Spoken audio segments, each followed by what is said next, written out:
Now at 10, this is Fox 61, Connecticut's news station. It is a somber evening here in Connecticut. A man who devoted his life to helping others has died in the line of duty. Thanks for joining us for the Fox 61 News at 10. I'm Brent Harden. And I'm Sarah Sanchez. Robert Sharkovich Sr. was killed in a crash while trying to contain a brush fire in Berlin. Fox 61's Matt Caron learned more about the life and legacy he's leaving behind. Before he retired and became a volunteer with the Wethersfield Fire Department, Robert Sharkovich had a career as a Hartford firefighter. His passion for fire services is only surpassed by his devotion to his family, including his son and nephew, both of whom are also volunteer Wethersfield firefighters. Oh my God, what a tragedy. As the oldest volunteer fire company in New England, Wethersfield is a department steeped in history. On this day, shrouded in grief. It's a really somber day here. It's a sad day, but wrapped in love. It's really nice to see the community come together and surround the family with love. A procession to bring Robert home lined the Silas Deane Highway with dignitaries from departments far and wide. The first responders in nearby communities have been so responsive and so helpful to us. Flags flew at half-staff as hearts broke half-empty. Our members are overwhelmed with grief. A bouquet of roses placed at the base of the town's fallen firefighter memorial. 66-year-old Robert Sharkovich Sr., a firefighter, a carpenter, a father, a grandfather, a good man. He put the roof on my house. He built my deck. There wasn't anything he couldn't fix or build. Sharkovich, known as Sharky, died doing what he loved, fighting the flames. An ATV on a rocky ledge of Lamentation Mountain in Berlin rolled on top of him. Assistant Chief Anthony Dignati was on that mountain fighting alongside him. Members of the Wethersfield Fire Department are like my brothers and sisters. We just have that special bond. And nobody knows that bond better than Tony. He talked with us via Zoom from a hospital in Boston. He's getting chemotherapy for his own battle with cancer. Just weeks ago, Tony's brothers and sisters shaved their heads in solidarity. The first person that sat in the chair was Rob Sharkovich Sr. He was the first one to volunteer to have his hair shaved. He's just been so compassionate and supportive of me in my journey, but my journey's secondary right now. Just days before he died, Sharky was honored for 20 years of volunteer service to the Wethersfield Fire Department. This picture of he and his wife presented with an honorary helmet, Company 3. I hope he got peace now. A thin red line, now a little thicker. they volunteer their time, they give to the community, and I really feel for the family and our community as a whole.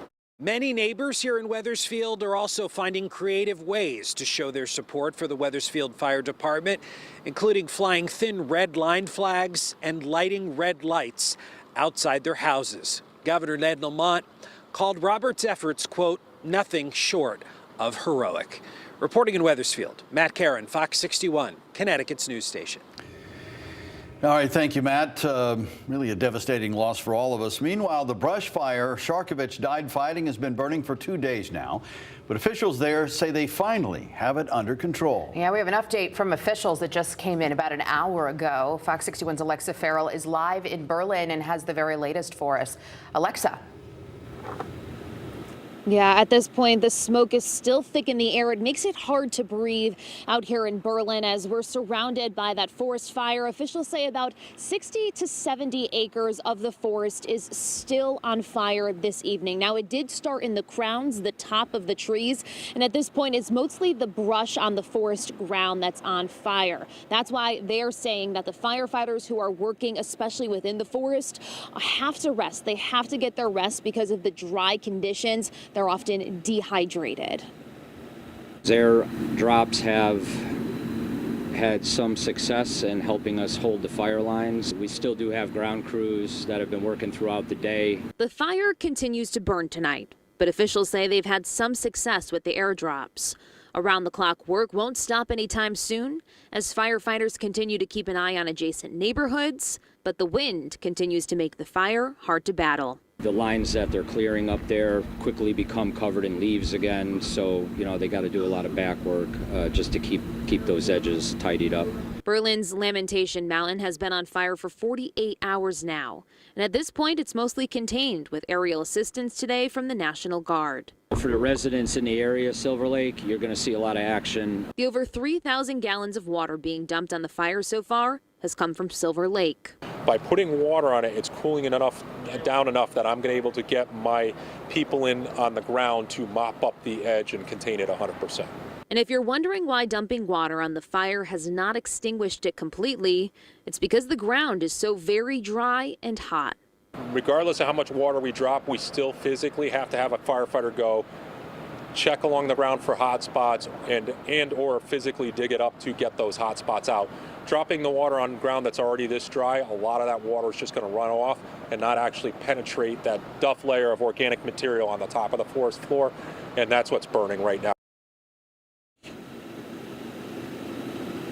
Now, a few things to note. The wind is still whipping out here. You might see my hair go flying because it is very windy, which is making it more difficult for the firefighters and crews that are working on this fire to contain it. But they do say at this point it is contained. Water droppings will begin again tomorrow morning starting around 8:30, and there will be another update at 10 o'clock tomorrow morning. They are asking the public, begging the public to not put their drones or ATVs within range of this fire. So please do not bring your drones over it. Don't bring your ATVs through the forest, because at that point, if there are any drones in the air, they have to put all of the helicopters that are working on containing this fire and putting it out on the ground. So that is very important. They're also asking that people not drop off any more water bottles. Instead, bring those water bottles to a local charity or a local shelter, because at this point they are just inundated with donations, which they are so very grateful for, they say.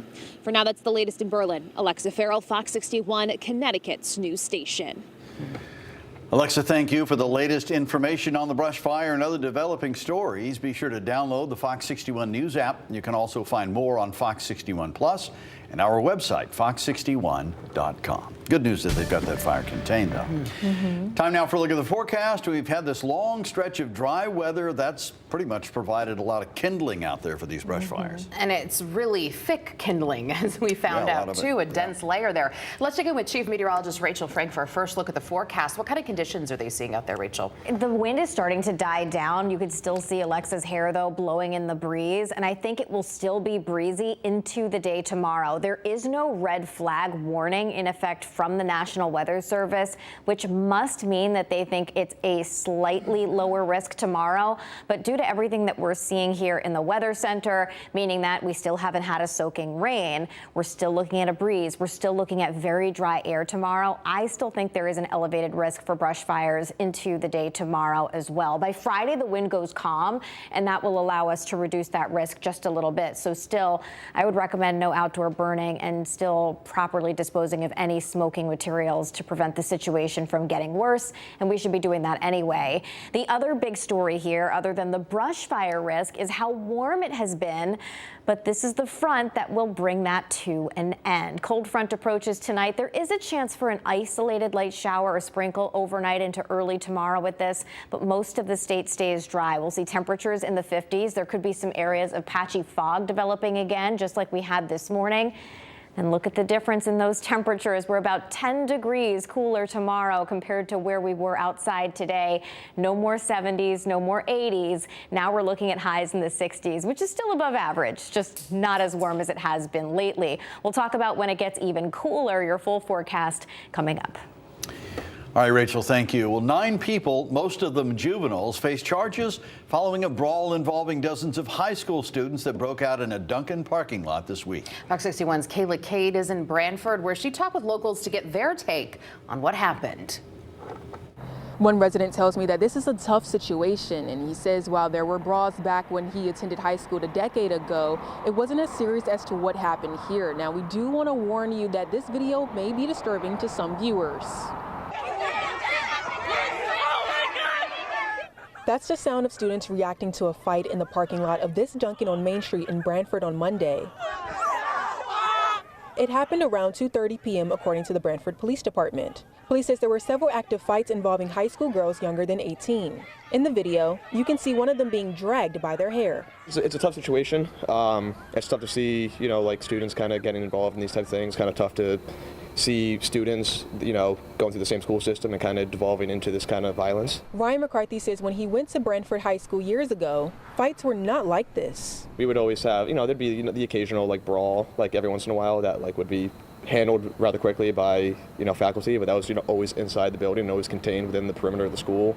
When officers arrived, they found about 70 students gathered outside and inside the store and determined this fight had all been planned. Those inside were ordered outside the business, but several young men fought back, according to police. One officer was pushed into the front window of this vestibule, causing glass to fly everywhere. The teens continued to fight back, and that's when one officer deployed a taser. In the end, 9 individuals were arrested for fighting.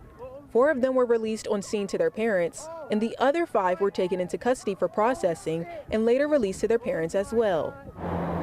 The Branford Police wants everyone to know that this poses no threat to the public and that this is an ongoing investigation. In Branford, Kayla Cade, Fox 61 Connecticut's news station.